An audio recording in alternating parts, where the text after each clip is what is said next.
Now another term is the selectivity. So here if we draw the response curve, that is our resonance curve again, so this will look like this.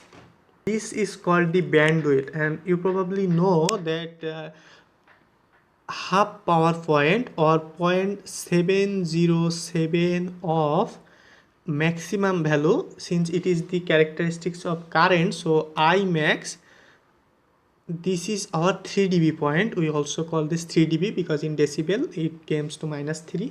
Anyway, so this portion up to from this to this is our point of interest, and from this frequency f1 to f2 we call them bandwidth, because we need to select a certain range of frequency to make that effective.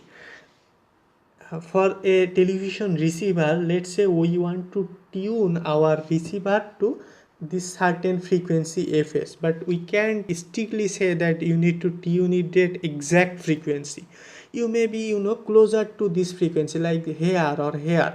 So question arises, how much closer this could be? So to limit this, in mathematical term, we generally use this 0.707, that means 70.7% of maximum value we consider up to this portion. So if you goes to this 70.7%, then this region we call them bandwidth, and these are two frequency, we call them corner frequency, or other term like half power frequency, also cutoff frequency. In filter theory probably you already noticed this. So this is the bandwidth, and also this is called half power point. So why half power point? It is already shown here. So you know that the maximum power was I max square R at the top, right? Here the maximum power P max, this will be I max square multiplied by R. Now so P half power point, so at half power it is I square R, let's say I. So we know that half power we have given 0.707 of I max, we have chosen that point, right? So I equal to 0.707 of I max, and this 0.707, if we square this, it will come to 0.5, so it is just half. That's why at 0.707 of I max it is called half power point, because the power is reduced to half. And the curve that I just shown is called the selectivity curve, because it is just demonstrating that the selectivity, that means how do you select that particular channel. So the smaller the bandwidth, the higher is the selectivity. Why this? Because let's say the bandwidth is very much narrow, just like this one. So let's say this one, the bandwidth is very narrow. So whenever this bandwidth is very narrow, you need to be very precise to select this channel. That's why we are calling the higher is the selectivity. But when there is a high bandwidth, you understand that you shouldn't be that much precise to select this channel. That's why the smaller the bandwidth, the higher is the selectivity. And here it is basically shown that if we increase the value of resistance, then the bandwidth will increase. Why? Because, okay, first of all let me clear this all. So you understand that current I equal to E over R, right? So whenever that R is higher, that means current will be lower. So in this curve, when R is smaller, here when R is smaller, then current will be higher for small amount of time, right? But when that R is larger, then current will be, obviously the peak current will be minimum, so the curve will more of a flatten this one. So whenever this one is flattened, so you understand that the bandwidth will be higher as compared to this steeper one. So that's why whenever we increase the value of resistance, our bandwidth generally decreases, and whenever our bandwidth decreases, we call them that it has higher selectivity. So here a small QS So QS is also related to bandwidth. How? Because we know the formula of QS, it was XL over R, right? So whenever for a higher resistance the QS will be smaller. That's why it is written a small QS is therefore associated with a resonant curve having a larger bandwidth and a low level of selectivity. Okay, so this is synonymous to this figure. So whenever you have a larger resistance, then you have a smaller quality factor from this equation, because QS is inversely proportional to R. So whenever you have a small QS, you have a larger resistance, and for larger resistance you have a higher bandwidth and lower selectivity. So here large bandwidth and low level of selectivity, and for large QS it will just be the opposite. And for QS greater than or equal to 10, this is an approximation, actually accepted approximation, the resonant curve is symmetrical about the resonant frequency. That means this is more like a symmetrical curve. That means this Fs, that is the resonant frequency, is half of F1 to F2. That means here it is written this distance, let's say this is A, and the second distance this is B. So A equal to B, that means this curve is symmetrical, Gaussian curve. So anyway, typical curve for less than 10, QS less than 10, the curve more like this or this one. But whenever QS greater than or equal to 10, we consider this as a symmetrical curve, just like this one. And for symmetrical, Fs is just the middle point of F1 and F2. We will need this concept in mathematics. So now we will derive the expression for F1 and F2. That means how do we will determine the corner frequencies or half power point frequencies. So to demonstrate this, first of all, we already know that the expression of Zt, that means root over R square plus XL minus XC, and then what will be the value at this point, that means at this corner point. So you already know that the voltage equal to let's say I max multiplied by resistance, like at the peak point.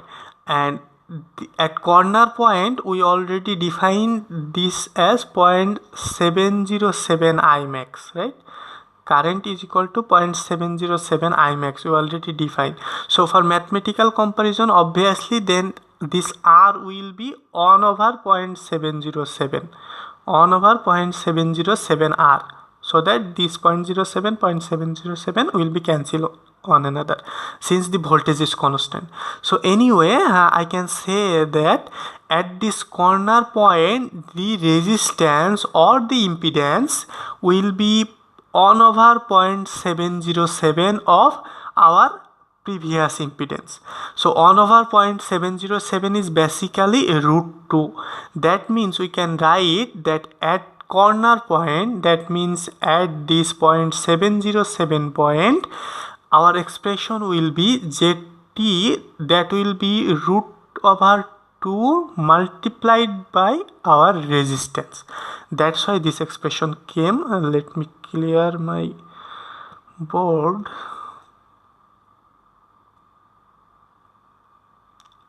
So now, this was our previous expression, and at corner point I already showed you that Zt should be root 2 times R. And then again, if you square both of this, left hand side and right hand side, the expression will be just like this one. And then 2R square, so you can write 1R square just like this. And then you can cancel out the square term from both sides, so this will be R equal to XL minus XC. Then if you take all these terms in left hand side, so this will be R minus XL plus XC.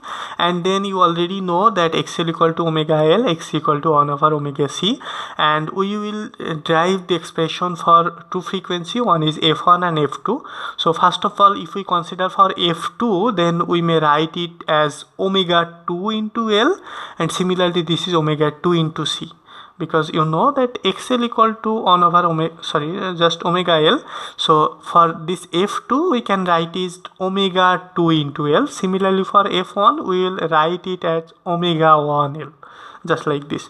So this is the expression, and then we can multiply it by omega 2, then this will be just like this, and then we can divide our equation divided by r. So final expression will be just like this, and this is a quadratic equation, and you know the solution of quadratic equation, that means our common quadratic equation, which is ax square plus bx plus c equal to 0, and the solution for this quadratic equation, x equal to minus b plus minus root over b square minus 4ac divided by 2a. So you already know this sort of expression. So this expression is basically used here, and then we have used our root, that means here omega 2 is our final variable. So omega 2 is equal to, just this expression was used, so just like this you can write it in your notebook, so you can derive this sort of equation. Then this can be simplified just this can be simplified just like this one, and from here you know that omega equal to 2 pi f. So f equal to 1 over 2 pi into just like the upper one. So by this process we just derive the expression for f2, and similarly we can also derive the equation for f1, and this is written here. So this is the expression for f1, and then you know that bandwidth basically f2 minus f1, right?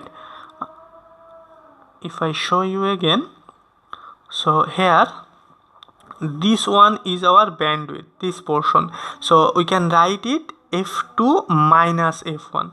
So far we have demonstrated both f2 and f1 equations. So if I minus them, that means f2 minus f1, then the expression will be just r over 2 pi l, r over 2 pi l. So this is the expression for bandwidth, r over 2 pi l. And then if we want to incorporate our quality factor here, so you already know that r over l equal to omega s. Why? Because let's say qs was omega s l divided by r, right? So we have r over l, so we can write r over l equal to omega s divided by qs. Then we can put those omega s over qs into our equation, and again we know that omega s of fs over omega s equal to 1 over 2 pi. How? Because omega s equal to 2 pi fs,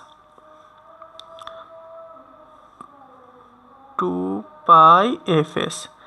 From here we can write 1 over 2 pi equal to fs by omega s. So 1 over 2 pi, here 1 over 2 pi is substituted by omega s, fs by omega s, and similarly r over l, this one is substituted by omega s by qs. So final expression, our bandwidth came as fs over qs. So we can calculate the bandwidth of our series resonance circuit using resonant frequency divided by our quality factor. So this is our final expression, and this is just another form, because bandwidth is f2 minus f1, so equal to fs by qs, right? Then if you take that f2 minus f1, if you take that fs in left hand side, so it will be 1 over qs. So this is just written here, f2 minus f1 over fs equal to 1 over qs. So this is also also called a fractional bandwidth. And also there is another expression that if you multiply those f1 and f2, then it will be fs square. So that means we can write fs equal to root over f1 f2. So these all equations are important for doing mathematics, that means doing solutions or circuits, series resonance circuits. So you should memorize them. Also you can derive them whenever required. You can skip this one, 21.6, and also you can read them in your own accord to learn them better. That's not a problem.